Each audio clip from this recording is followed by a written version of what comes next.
प्यारे बच्चों, कैसे हो आप लोग। उम्मीद है कि आप लोग अच्छे होंगे और आप लोगों की तैयारी भी अच्छी तरह चल रही होगी। आज हम एक छोटा सा चैप्टर बट बहुत ही प्यारा सा चैप्टर लेकर के आए हैं। आज का टॉपिक है बायनोमियल थ्योरम। आज हम लोग पढ़ेंगे बायनोमियल थ्योरम।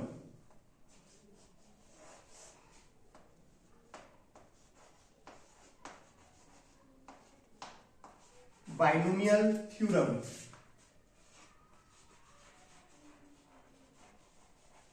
बायनोमियल थ्योरम जिसे हिंदी में कहते हैं द्विपद प्रमेय।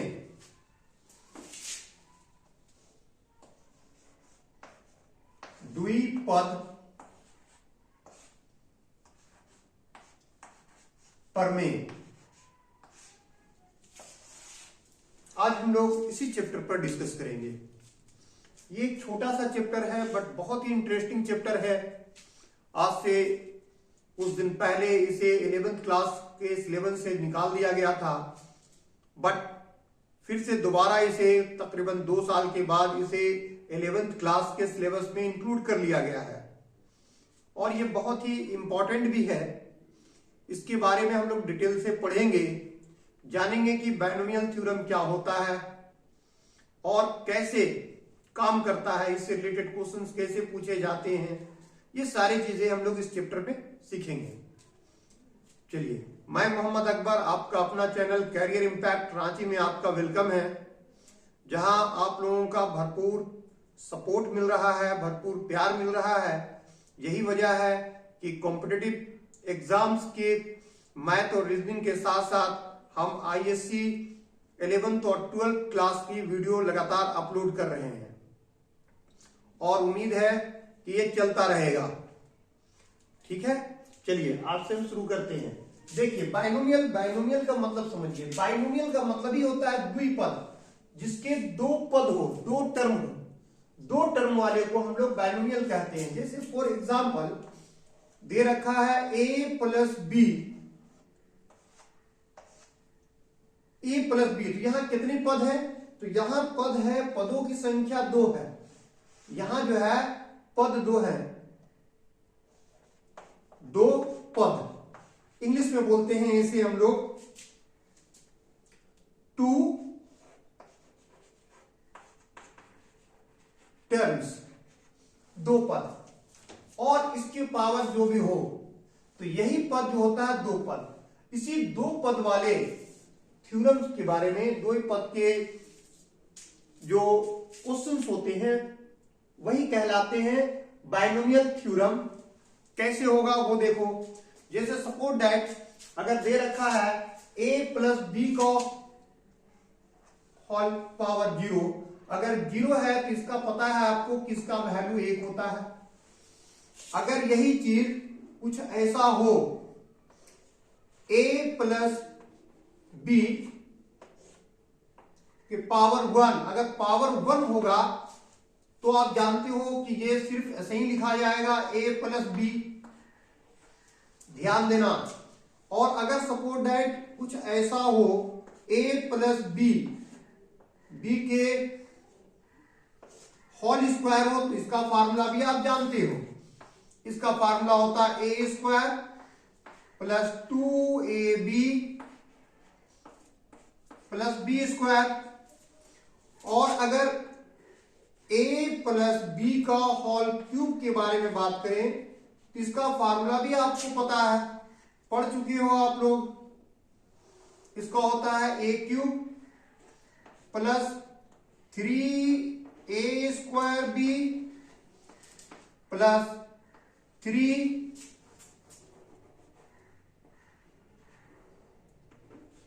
ए B square plus B cube. यहां तक के कोई दिक्कत नहीं होगा। अगर a प्लस बी का होल पावर 0 अगर हो तो वो 1 के बराबर होता है। a प्लस बी का पावर 1 हो तो ये a प्लस बी होगा। a प्लस बी का होल स्क्वायर हो तब भी आपको पता है फार्मूला। a प्लस बी का होल क्यूब हो तब भी पता है। प्रॉब्लम क्रिएट होता है इसके बाद। अगर मान लीजिए यहां से पूछा जाए आपसे कि बताइए a प्लस बी के पावर 4 का फार्मूला क्या होगा, तब आपको निकालने में थोड़ी दिक्कत होगी। ठीक, इस तरह के क्वेश्चंस को अगर पावर जितना बढ़ते जाए, 4 हो जाए, a प्लस बी के होल पावर 7 हो जाए, a प्लस बी के पावर 9 हो जाए, a प्लस बी के पावर 20 हो जाए, तब इस तरह के क्वेश्चंस को सॉल्व करने में दिक्कत होती है। तो इसी प्रॉब्लम को सॉल्व करने के लिए जो थ्योरम आया उसका नाम है बायनोमियल थ्योरम। क्लियर है यहां तक के? इसी तरह से चलते जाएगा, ये चलते जाएगा,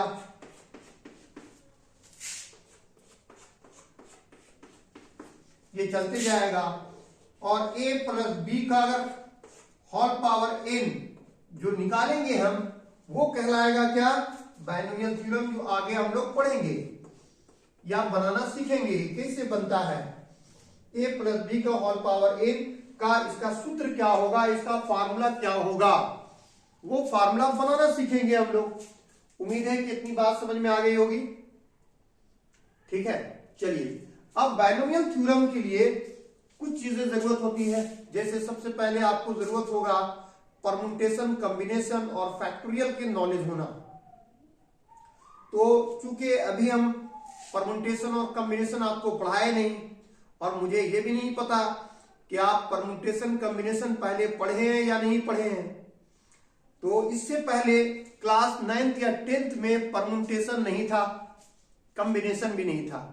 तो 11th में ये एक नया चीज है, और फैक्टोरियल का नाम भी आप नहीं सुने होंगे। तो सबसे पहले हम लोग जानते हैं कि फैक्टोरियल क्या होता है, कुछ सीखे हम लोग कि परम्यूटेशन क्या होता है और कॉम्बिनेशन क्या होता है। क्योंकि परम्यूटेशन कॉम्बिनेशन से रिलेटेड कुछ चीजें हैं जो बायनोमियल थ्योरम में काम आएगा। ठीक है, चलो हम लोग सीखते हैं। सबसे पहले फैक्टोरियल।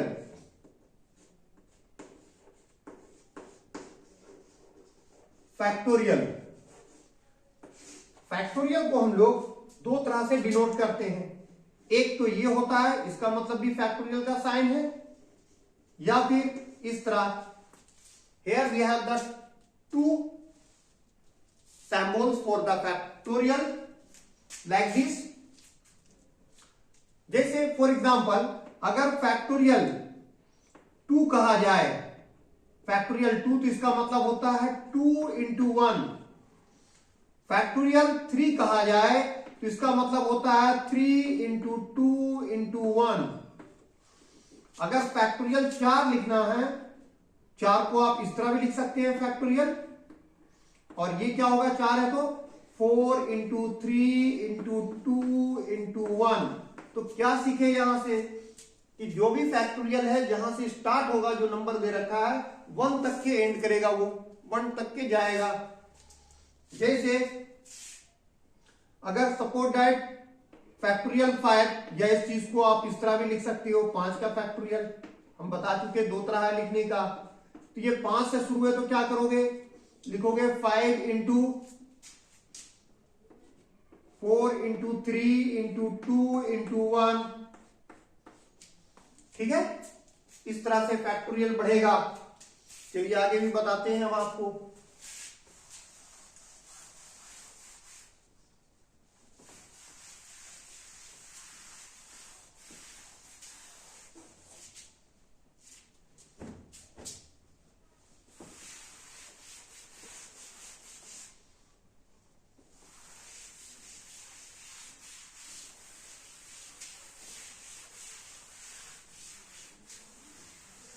चलिए, अगर इसी तरह से सपोज दैट फैक्टोरियल n हो, तो आप लिखोगे कैसे इसको, n इंटू n माइनस 1, एक कम होगा, फिर लिखोगे इसको क्या, n माइनस 2, इस तरह से लिखोगे। कहां तक के जाएगा ये, 3 इंटू 2 इंटू 1, 1 तक के जाएगा।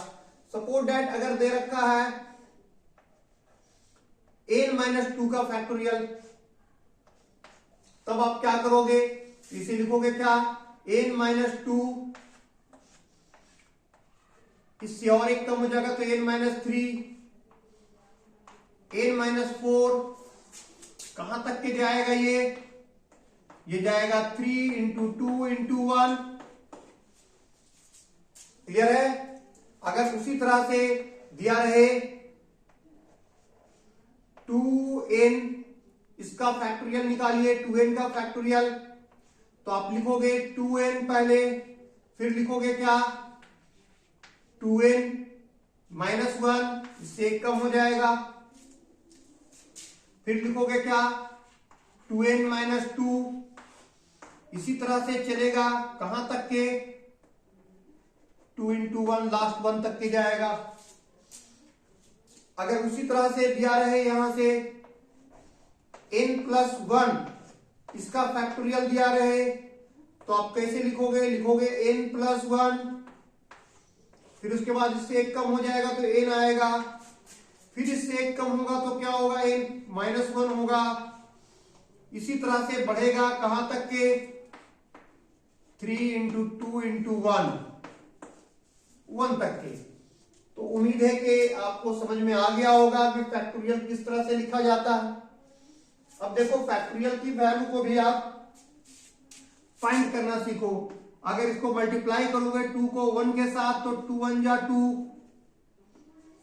इसको करो 3 2 जा 6, 6 1 जा 6, 2 दिया 6, 6 का 6, इनको करो 4 3 जा 12, 12 2 जा 24, 4 दिया 12, 12 दूनी 24, 24 का 24, ये हो गया 24। फिर करो इनको 5 4 जा 20, 23 जा 60, 62 जा 120, इसका वैल्यू होगा 120। क्लियर है? तो इसी तरह से इस सब का वैल्यू निकलता है। क्लियर है यहां तक? अब देखो कुछ वैल्यूज को आप याद रखोगे, जैसे फैक्टोरियल 0 इस तरह लिखो या इस तरह लिखो, इसका वैल्यू 1 होता है। फैक्टोरियल 0 का वैल्यू 1, फैक्टोरियल 1 का भी वैल्यू 1 ही होगा। 2 का हम लिख दिए वहां, 3 का लिख दिए, 4 5, इस तरह से कुछ और वैल्यूज को आप याद रख सकते हो। सपोज दैट अगर दिया हो 6 का फैक्टोरियल तो आप याद रखो कि 720 होगा। इससे कैलकुलेशन आपका फास्ट होगा। ठीक है? यहां तक के फैक्टोरियल का कुछ वैल्यू है उसे आपको याद रखना है कि फैक्टोरियल 0 इक्वल टू 1 होता है, फैक्टोरियल 1 इक्वल टू भी 1 होता है, factorial 2 equal to 2, factorial 3 equal to 6, factorial 4 equal to 24, factorial 5 equal to 120, factorial 6 equal to 720 and so on, और इसी तरह चलेगा। क्लियर है? अब देखो फैक्टोरियल का वैल्यूज को कैसे निकालोगे आप जब देगा क्वेश्चन तो।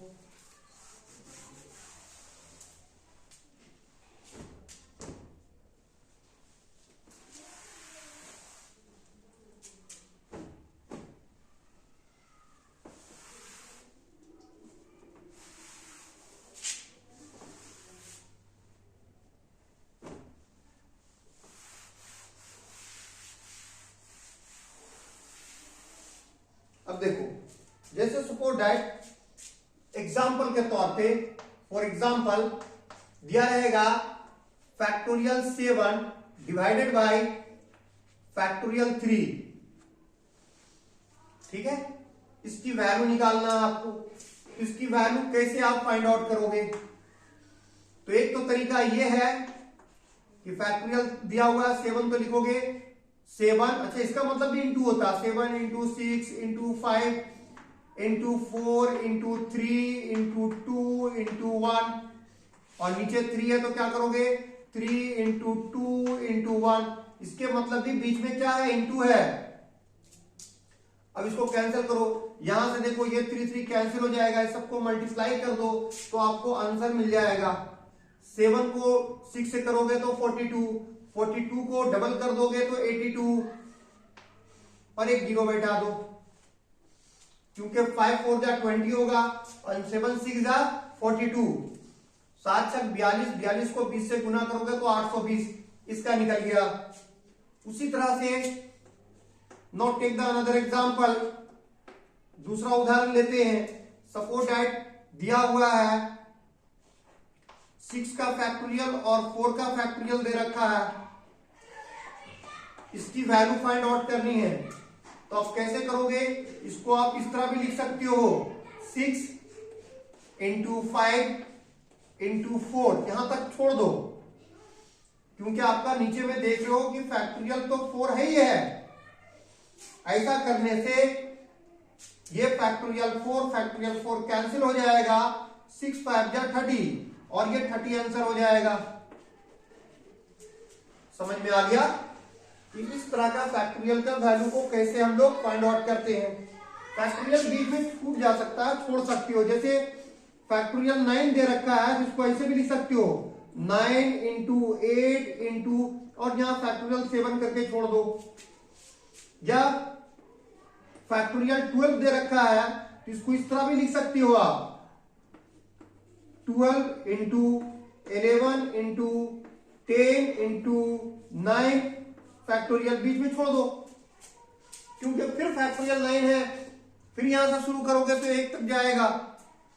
इस तरह से फैक्टोरियल आप लास्ट तक के जाओगे। ये सब हम क्यों बता रहे हैं, ताकि बाइनोमियल थ्योरम जब हम पढ़ें तो वहां पर जब काम आएगा फैक्टोरियल का, या वहां पर अगर आपको कॉम्बिनेशन का यूज होगा तो आप ये सब सीखे रहोगे तो आसानी से बनाओगे, और इस चैप्टर भी बहुत अच्छा से समझ में आएगा आपको। इसलिए चलिए आगे बढ़ते हैं।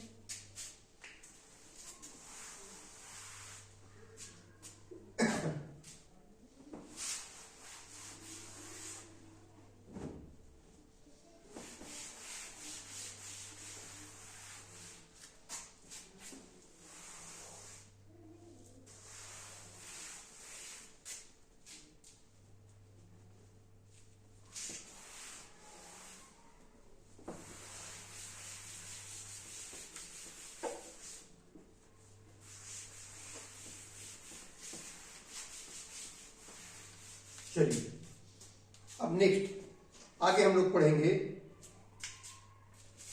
कॉम्बिनेशन। देखो थोड़ा कुछ थोड़ी सी पार्ट बता दे।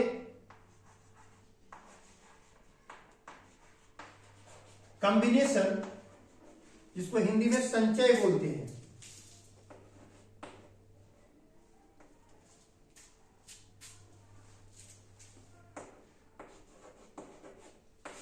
संचय, ठीक है, किसे कहते हैं। देखो कॉम्बिनेशन है जिसको हम लोग सी से डिनोट करते हैं, और ये होता है NCR। इसका मतलब होता है कि n वस्तुओं में से R वस्तु को चुनना। कॉम्बिनेशन का मीनिंग होगा सिलेक्शन करना। NCR का अर्थ होता है, meaning of NCR equal to select R thing out of N thing. N वस्तुओं में से R वस्तु को चुनना, और ये बराबर होता है फैक्टोरियल N, देखो आ गया factorial, divided by factorial R, फिर आ गया, और फिर इन दोनों का डिफरेंस N माइनस R का फैक्टोरियल। अब ये फैक्टोरियल आपके लिए नया नहीं रहा, क्योंकि आपने सीख लिए कि फैक्टोरियल होता क्या है। क्लियर है। जैसे फॉर एग्जांपल क्वेश्चन दिया हुआ होगा 7C3, इसका वैल्यू फाइंड आउट करना, तो आप कैसे करोगे, आप इसमें लगा दो, फैक्टोरियल 7 लिखोगे, फिर फैक्टोरियल 3, 7 माइनस 3 करोगे तो क्या आ जाएगा, फैक्टोरियल 4। चलिए इसको सॉल्व कीजिए, अभी बताए हम 7 इंटू 6 इंटू 5 इंटू 4 तक छोड़ दीजिए, क्योंकि नीचे 4 नजर आ रहा है। फैक्टोरियल 3 को आप लिख सकते हो 3 इंटू 2 इंटू 1, और फैक्टोरियल 4 एज इट इज छोड़ देंगे। तो इससे क्या हुआ कि फैक्टोरियल जो है 4 फैक्टोरियल 4 से कैंसिल हो जाएगा। अब यहां देखो 3 2 जा 6, 6 1 जा 6, 3 दूनी 6, 6 का 6, ये 6 से कैंसिल हो गया, ये आ जाएगा 35, 7 5 जा 35, 7 5 35। क्लियर है। सपोज दैट क्वेश्चन दिया हुआ है 5C2, मतलब 5 चीजों में से 2 चीजों को चुनना है। तो इसका आप वैल्यू कैसे फाइंड आउट करोगे, तो अब तो पता हो गया आपको। इसको लिखोगे फैक्टोरियल 5, फैक्टोरियल 2, 5 में से 2 गया 3, 5 minus 2 is equal to 3। Factorial 5 को लिखोगे 5 इंटू 4 इंटू 3 तक छोड़ दो। 2 को हम लोग लिख सकते हैं 2 इंटू 1, 3 को लिख सकते हैं हम लोग फैक्टोरियल 3 को ऐसे ही लिख दो एज इट इज। अब देखो क्या होगा, ये इससे कैंसिल हो जाएगा, 2 1 जा 2, 2 2 जा 4, 2 बार जाएगा, 5 2 जा 10, इसका आंसर आ जाएगा 10। क्लियर है? तो कॉम्बिनेशन कैसे बनता है, कॉम्बिनेशन का फार्मूला क्या होता है और कैसे बनता है, यहां से थोड़ी सी आपको नॉलेज हो गई, थोड़ी सी ज्ञान हो गई। अब आप खुद से बनाएंगे, कुछ हम दे रहे हैं आपको, या आप खुद से बनाएंगे, आपके लिए क्वेश्चंस है।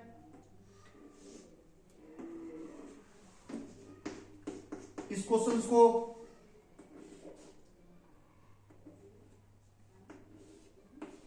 और ये 2 सवाल दे रहे हैं आपके लिए फॉर यू, यह आपके लिए है। ये 2 सवाल को आप बनाएंगे, ठीक है। अब आगे बढ़े हम, चलिए अब कुछ और चीजों को हम लोग देखते हैं। यहां पर कॉम्बिनेशन का यूज होगा, हमने बता दिया आपको कि कॉम्बिनेशन कैसे लगाओगे।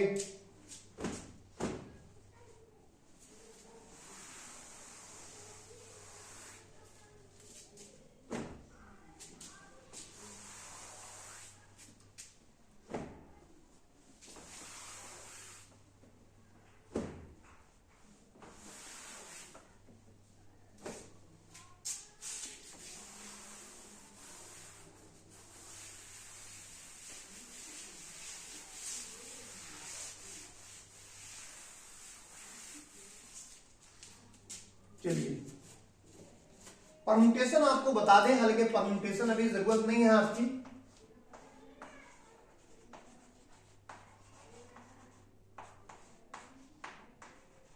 परम्यूटेशन जिसको हिंदी में बोलते हैं क्रमचय,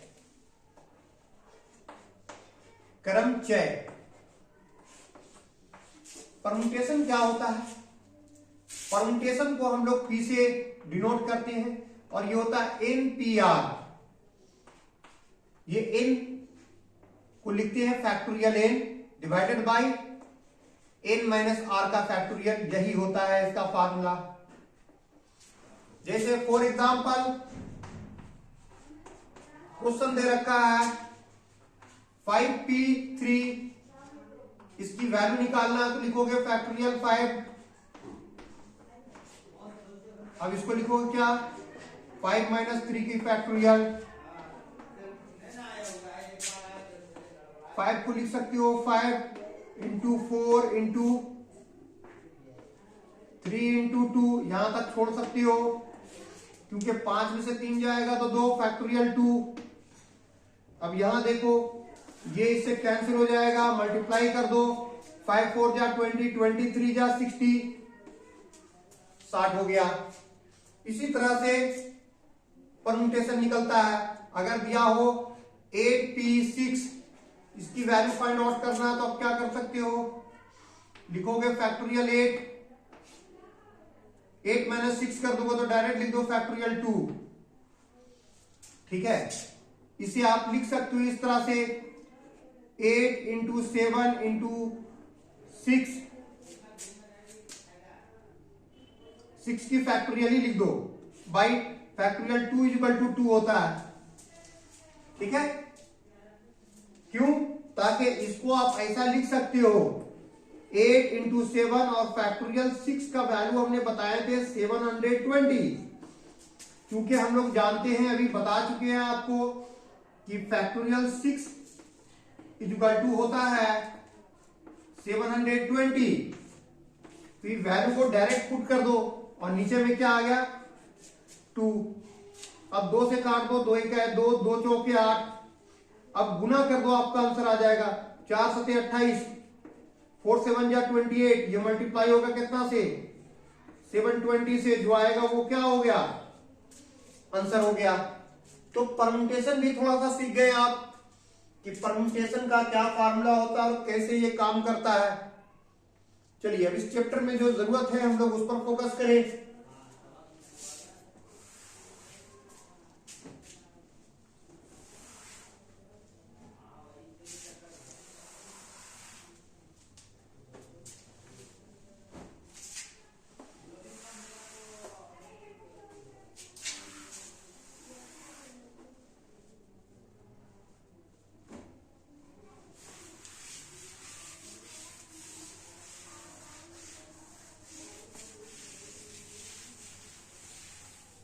चलिए अब इसके बाद कुछ चीजें और, परम्यूटेशन और कॉम्बिनेशन, ये दो चीजें आपको समझ में आ गई। ये दोनों चीजें इंपॉर्टेंट है और यहां बायनोमियल थ्योरम में इसके पार्ट का इस्तेमाल होगा। फैक्टोरियल यूज होगा तो आप करोगे कैसे फैक्टोरियल, वो आप सीख गए। कॉम्बिनेशन का कैसे यूज होगा वो आप सीख गए, कॉम्बिनेशन कैसे निकलता है। अब देखो NC0, ये NC0 इक्वल टू कितना होगा, तो NC0 इक्वल टू 1 होता है। कितना होता है 1। NC0 इक्वल टू 1 होगा। अब इसको हम लोग प्रूफ करते हैं कि कैसे होगा। देखो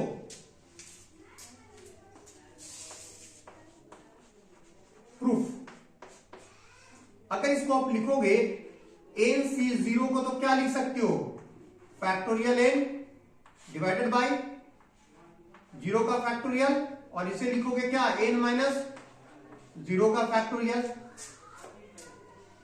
इस चीज को लिखोगे n की फैक्टोरियल 0 फैक्टोरियल, और n माइनस 0 करोगे तो ये हो जाएगा फैक्टोरियल n। अब यहां से दोनों ये कैंसिल होगा, ये कैंसिल होगा तो ऊपर में बचेगा 1। फैक्टोरियल 0 बराबर होता है 1, ये दोनों कैंसिल होके आ जाएगा 1। प्रूफ हो गया, ये प्रूफ हो गया, प्रूफ हो गया। क्योंकि हम जानते हैं 0 का फैक्टोरियल होता है कितना 1। ठीक है, यहां तक किसी को कोई दिक्कत हो जाएगा। अब नेक्स्ट सेकंड, NCN ये कितना के बराबर होगा। अभी जानने की जरूरत है कि NCN कितनी की जरूरत होगा, तो ये भी 1 होगा। चलो करके देखते हैं कि वाकई होता है कि नहीं। इसकी प्रूफ देखो, प्रूफ NCN को हम लोग लिख सकते हैं फैक्टोरियल n, फिर factorial n minus 1 n minus n का फैक्टोरियल, यही होगा। चलिए फैक्टोरियल n को एज इट इज लिख दीजिए, ये फैक्टोरियल n ऐसे ही रहेगा। n माइनस n करोगे तो ये हो जाएगा फिर 0 का फैक्टोरियल, कैंसिल हो जाएगा। और आपको पता है कि फैक्टोरियल n कैंसिल हो जाएगा, ऊपर में 1, और इसका वैल्यू भी 1 आएगा। ये दोनों कट के आ गया 1, ये भी प्रूव्ड हो गया, ये भी प्रूव्ड हो गया। क्लियर है, दो चीजें हमने बता दिए। अब नेक्स्ट, अब थर्ड, NC1 अगर 1 होगा तब क्या करोगे आप। NC1 इक्वल टू किसका होता है वैल्यू n, इसको प्रूफ करना। देखो हम यही प्रूफ कर दे रहे हैं। प्रूफ NC1 को आप लिख सकते हो n का फैक्टोरियल, फिर 1 का फैक्टोरियल, n माइनस 1 करोगे तो क्या हो जाएगा n माइनस 1 का फैक्टोरियल। चलो अब इसको और एक्सपेंड करते हैं।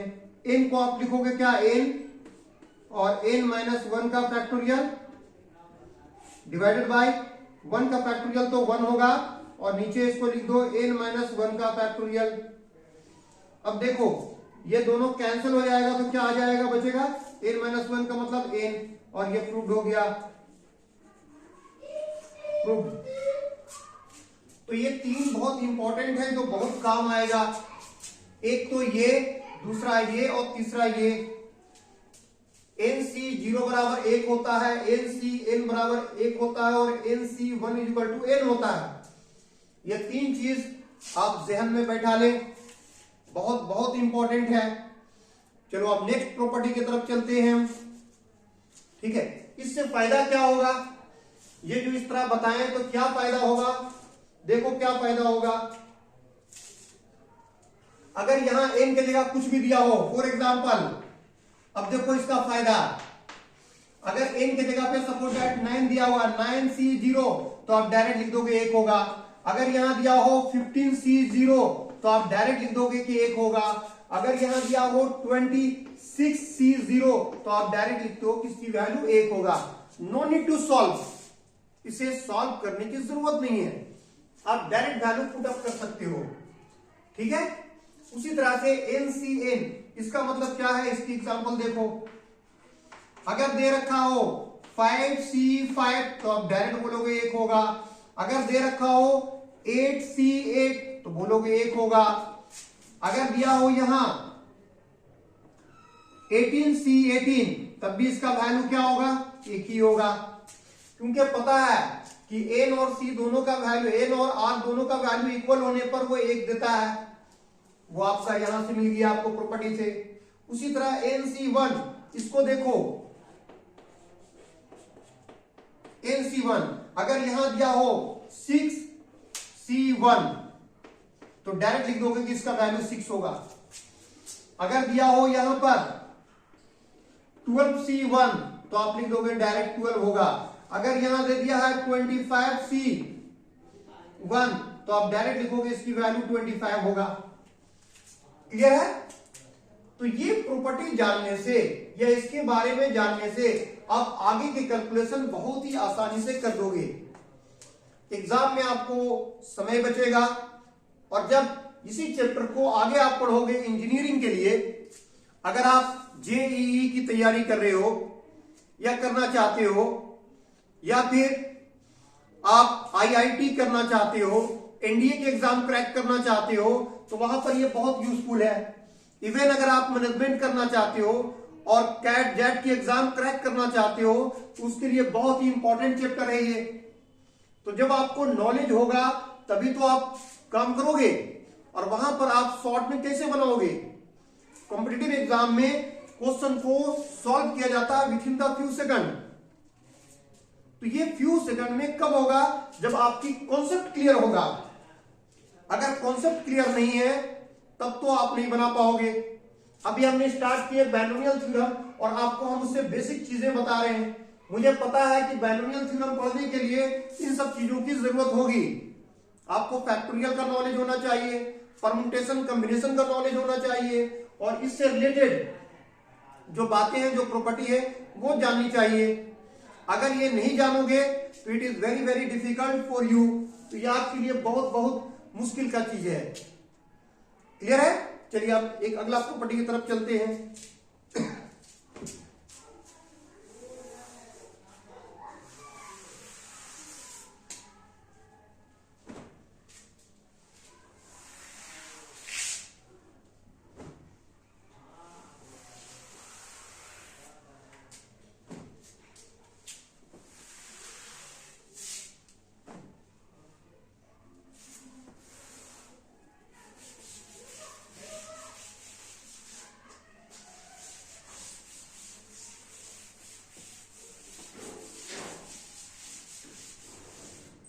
चलिए नेक्स्ट प्रॉपर्टी की तरफ चलते हैं जो बहुत बहुत इंपॉर्टेंट है।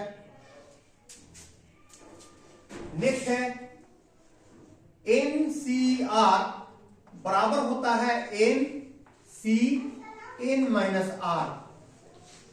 ये प्रॉपर्टी, इसे भी प्रूव करेंगे हम लोग। जैसे फॉर एग्जांपल अगर दे रखा है 7C3 तो इसे आप डायरेक्ट लिख सकते हो कैसे, चलो इसी चीज को पहले प्रूव करते हैं। इसकी वैल्यू निकालोगे तो लिखोगे फैक्टोरियल 7, फैक्टोरियल 3, 7 माइनस 3 तो लिखोगे फैक्टोरियल 4, 7 को लिख सकते हो 7 इंटू 6 इंटू 5 इंटू फैक्टोरियल 4, 3 को लिख सकते हो 3 इंटू 2 इंटू 1 और फैक्टोरियल 4 को एज इट इज। यहां से देखो फैक्टोरियल 4 कैंसिल हो जाएगा, 3 2 जा 6, ये कैंसिल हो जाएगा इससे, ये दे दिया 35। ठीक है, ये लेफ्ट हैंड साइड हो गया। ये क्या हुआ, लेफ्ट हैंड साइड का वैल्यू मान लो निकाले हम लोग। राइट हैंड साइड में आप क्या लिखोगे, यहां एन की जगह क्या दे दिए हम लोग, where n is equal to 7 and r is equal to 3। अब यहां देखो 7 बैठा होगा तो ये क्या हो जाएगा 7c और 7 माइनस 3 कर दोगे तो 4। इसकी वैल्यू निकालो, 7 को लिख सकते हो factorial 7, factorial 4, 7 minus 4 equal two factorial 3। 7 को लिखो 7 इंटू 6 इंटू 5 इंटू 4, फैक्टोरियल 4 छोड़ दो, फैक्टोरियल 4 एज इट इज रहेगा। फैक्टोरियल 3 को लिख सकते हैं 3 इंटू 2 इंटू 1। यहां पे देखो फैक्टोरियल 4 कैंसिल हो जाएगा, 3 2 जा 6, 6 1 जा 6, ये 6 से कैंसिल हो गया, 7 5 जा 35। तो लेफ्ट हैंड और राइट हैंड दोनों इक्वल हो गया। लेफ्ट हैंड का वैल्यू 35, राइट हैंड का value 35। It means left hand side is equal to right hand side. Prove हो गया। अब देखो इसको हम लोग कैसे यूज करेंगे, जैसे दे रखा है सपोर्ट दैट 9c5, तो आप इसको लिख सकते हो 9c, 9 माइनस 5 कर दोगे तो 4 लिख सकते हो। ठीक है, उसी तरह से 12c 7 है तो आप इसको लिख सकते हो कितना 12c, 12 माइनस 7 कर दोगे तो 5, दोनों बराबर होगा। चलिए दूसरा एग्जांपल लीजिए आप, वन मोर एग्जांपल। अगर दिया 29c 12 तो आप क्या लिख सकते हो 29c, 9 माइनस 2 7, 2 माइनस 1 1, मतलब 29c 12 का जो वैल्यू होगा वही वैल्यू 29c 17 का भी होगा। Both have the same value. Is it clear, कोई दिक्कत है? तो ये बहुत ही यूजफुल है आपके लिए।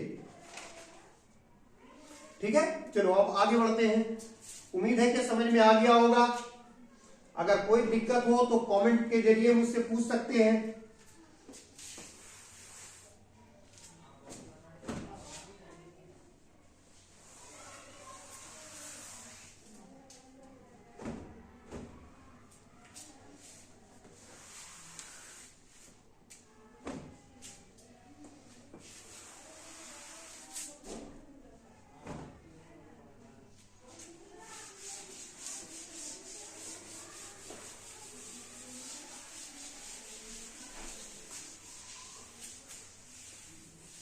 आगे देखो, बहुत ही इंपॉर्टेंट है। जैसे a प्लस बी का होल पावर अगर n लिखते हैं, ठीक है, तो इसे तो कहते हैं, आप जान रहे हो क्या, बाइनोमियल टर्म्स है।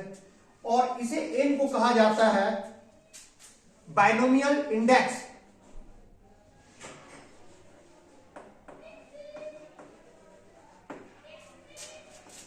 Binomial index,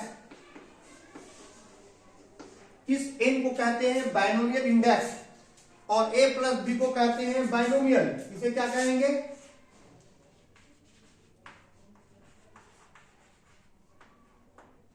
binomial. और इसे कहते हैं बाइनोमियल इंडेक्स, किसको, n को कहते हैं। इतना चीज समझ में आ गया। अब फिर से एक बार हम आपको बताएं वो सारे जो फार्मूला हम यूज किए थे। जैसे मिटाते हैं इसको,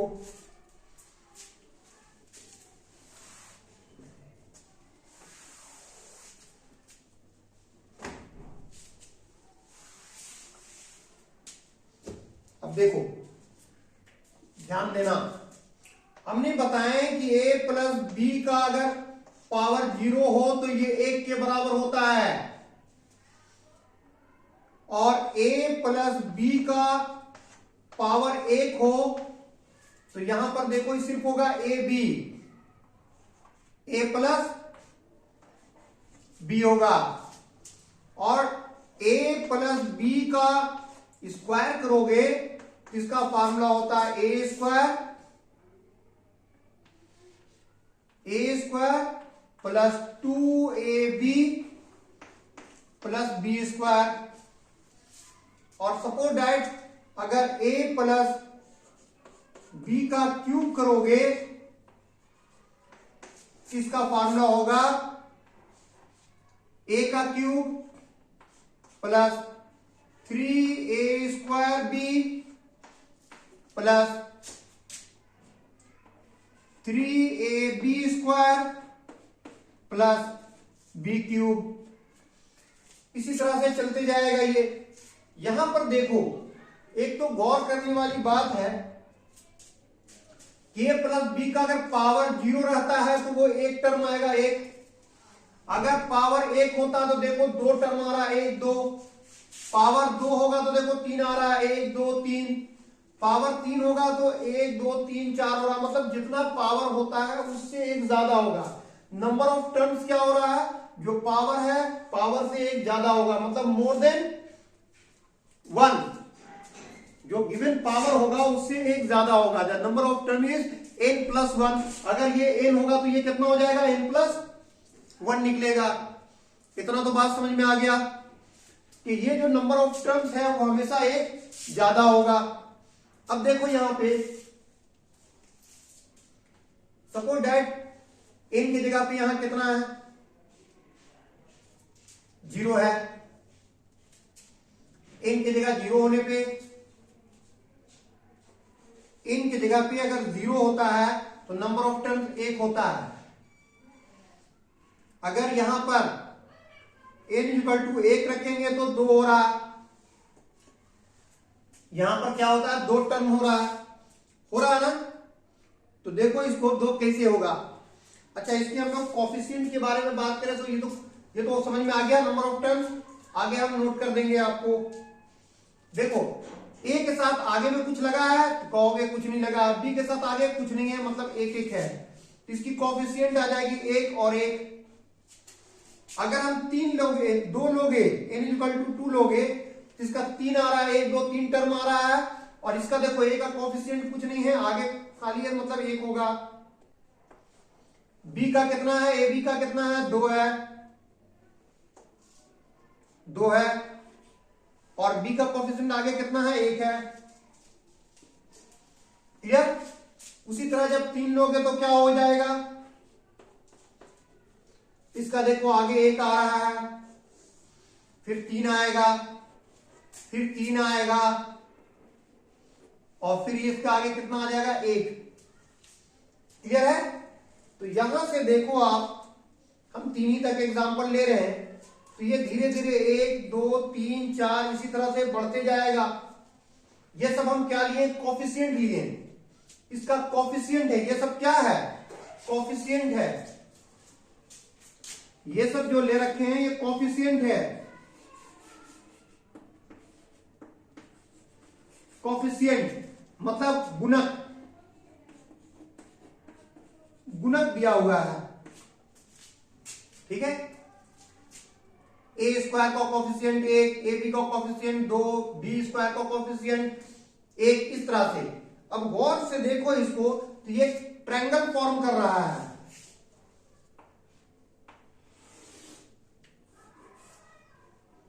एक ट्रायंगल फॉर्म कर रहा है।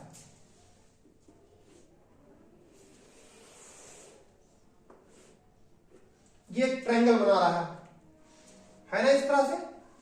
और ये जो ट्रायंगल बनाया है, इस ट्रायंगल को कहा जाता है पास्कल ट्रायंगल। इस ट्रायंगल को क्या कहते हैं, इसे कहते हैं पास्कल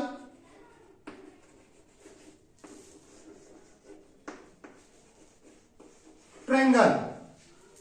ये पास्कल एक साइंटिस्ट थे फ्रांस के, उन्हीं के नाम पे रखा गया।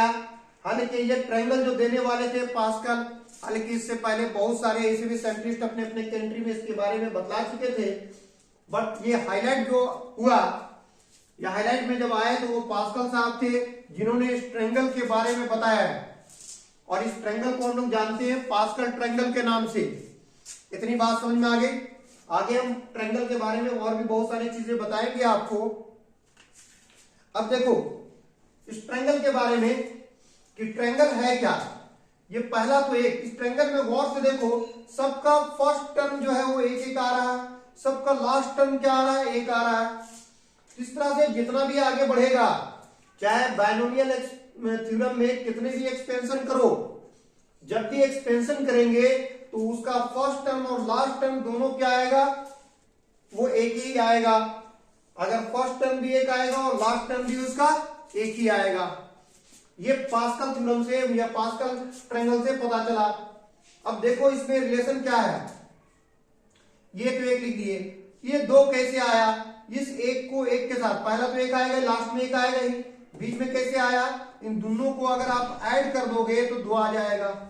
ये तीन कैसे आया, तो एक और दो को जोड़ दोगे तो तीन, फिर इसी तरह दो में एक जोड़ दोगे तो ये आ जाएगा तीन।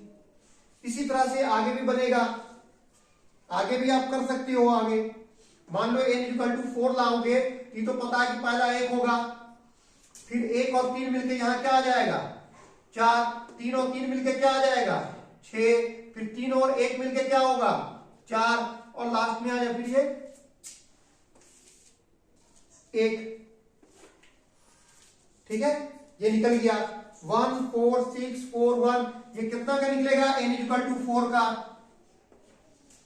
तो अब n=4 कैसे लाए, एक तो लिखोगे ही, फिर यहां देखो एक में 3 जोड़ दोगे तो 4, 3 में 3 जोड़ोगे तो 6, 3 में 1 जोड़ोगे तो 4, और लास्ट में 1 उतार दोगे। इस तरह से n4 का वैल्यू निकाल लिए। तो ये पास्कल ट्रायंगल, उम्मीद है कि समझ में आया होगा आपको कि पास्कल ट्रायंगल है क्या। और पास्कल साहब जो इसे दिए, जो फ्रांस के थे, वो कितनी इंपॉर्टेंट चीज दिए। अब इसकी मदद से हम लोग आगे भी चीजें समझेंगे। कितना समझ में आ गया। अब देखो ये किया क्या है। इससे पहले जो कॉम्बिनेशन पढ़े हम लोग, उस कॉम्बिनेशन पे भी गौर करो कि कॉम्बिनेशन क्या था। यहां देखो ये तो कुछ नहीं, एक है। यहां से अगर करते हो, अगर पावर 1 लेते हो तो इसमें कितने टर्म तक के गया है, 2 टर्म तक के गया है। टर्म कैसे निकालते हो, नंबर ऑफ टर्म्स कितना पता चलता है, नोट कर लो इसको भी। नोट, नंबर ऑफ टर्म्स कितना होगा,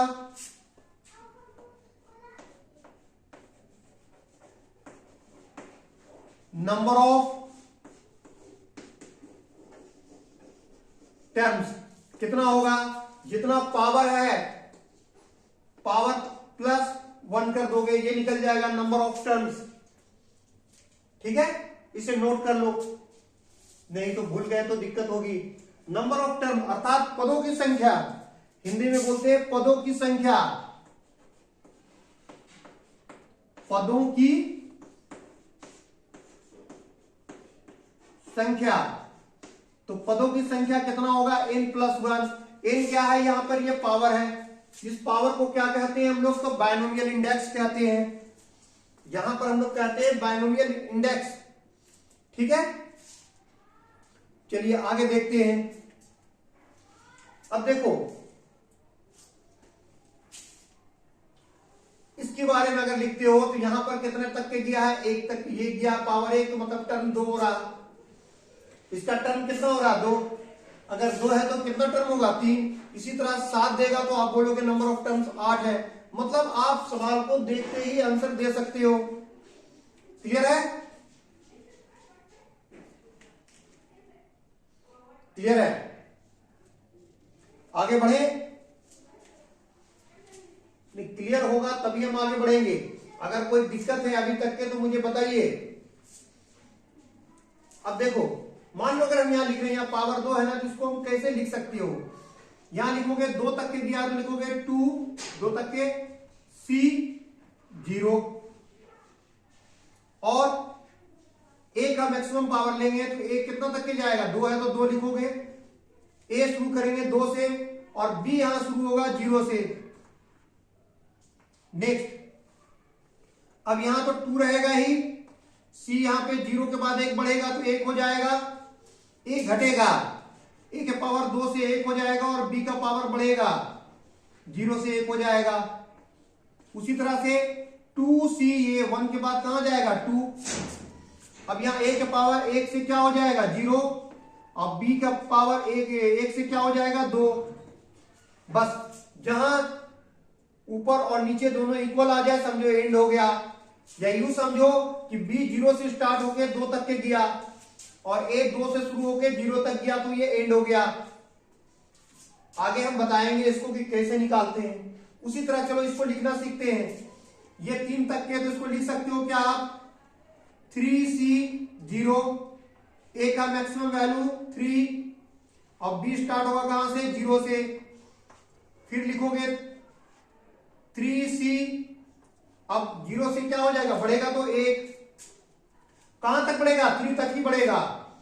A का पावर घटेगा, यहां 3 की जगह 2 होगा। B का पावर यहां 0 से 1 बढ़ेगा। अब यहां देखो 3C, 1 से अब ये 2 हो जाएगा। A का पावर 2 की जगह पे 1 होगा, B के पावर बढ़ेगा 2। फिर आगे लिखो, अब यहां आएगा 3C 3 तक क्या आया एंड है, लास्ट है ये। A के पावर 1 से 0 हो जाएगा और B के पावर 2 से ये क्या हो जाएगा 3 हो गया ये। अब देख लो कॉम्बिनेशन, जो हम लोग पहले कॉम्बिनेशन पढ़े, जो कॉम्बिनेशन के बारे में कॉन्सेप्ट दिए वो काम आएगा हमारा यहाँ कि 3C 0 का क्या होता है। हमने आपको बताए थे कि अगर ये इस तरह से रहेगा NC 0 तो डायरेक्ट 1 होगा, तो उसी तरह से 3C 0 का वैल्यू क्या होगा 1 होगा ना। तो मुझे सॉल्व करने की जरूरत ही नहीं है। यहां पर 3C 1 इसकी वैल्यू क्या आएगा, तो आपको पता है इसको सॉल्व की जगह जो ऊपर होता है वही होता है, तो ये 3 आ जाएगा। तो इस तरह से जो शुरू में हम आपको बताएं छोटे छोटे प्रॉपर्टी, उसका प्रूफ भी किए, सब यहां यूज होगा। और यही कॉम्बिनेशन में अगर डिटेल आप निकालना भी चाहोगे तो फैक्टोरियल लगेगा, इसीलिए हमने फैक्टोरियल पहले बताए आपको। क्लियर है। अब चलो इसी तरह से हम आगे लिखकर बताते हैं आपको। बहुत ही इंटरेस्टिंग चैप्टर है, मजेदार चैप्टर है, सिर्फ इसको डिटेल से पढ़ने की जरूरत है। अगर आप समझ गए हैं तब तो बहुत आसानी से बनाएंगे, और अगर नहीं समझे हैं तब तो दिक्कत है। इसलिए अगर कहीं पर भी कोई दिक्कत हो तो आप वीडियो को बार बार देखें, रोक कर देखें।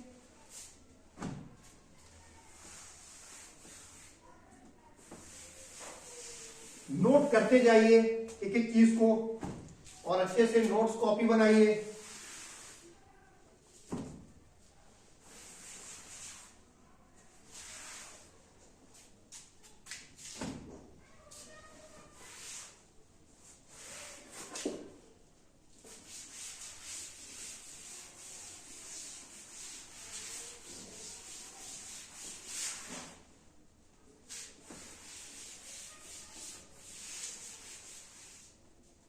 चलिए, अब इस तरह से आप किसी का भी लिख सकते हो। जैसे फॉर एग्जांपल आपको लिखना है a प्लस b का पावर 4। अब देखो कैसे लिखोगे आप, इसका आपको एक्सपेंशन करना है। इसका क्या करना है आपको, एक्सपेंशन करना है।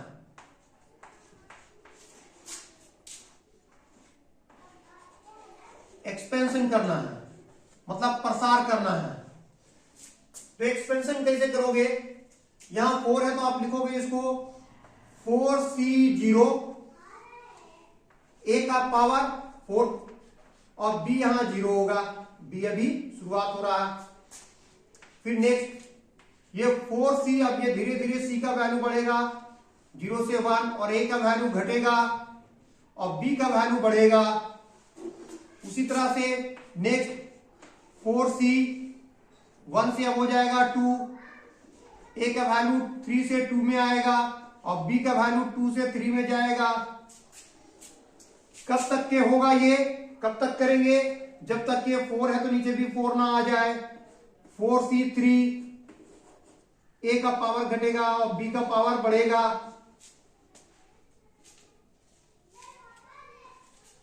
जीरो 1 टूट गया, यहां 1 होगा, यहां 2 होगा, यहां 3 होगा। अब नेक्स्ट 4C4 आ गया, लास्ट है ये। ए का भी देखो यहां 1 से 0 हो जाएगा और बी का 3 से 4 हो जाएगा। अब इसको सॉल्व कर दीजिए, यही तो है, ये जो लिखे इसी का नाम है बायनोमियल थ्योरम। ये हम बायनोमियल थ्योरम बनाना सीख गए कि बायनोमियल थ्योरम बनता कैसे है, फार्मूला लिखेंगे कैसे। आप कोई भी चीज को आप लिख सकते हो इसी तरह से।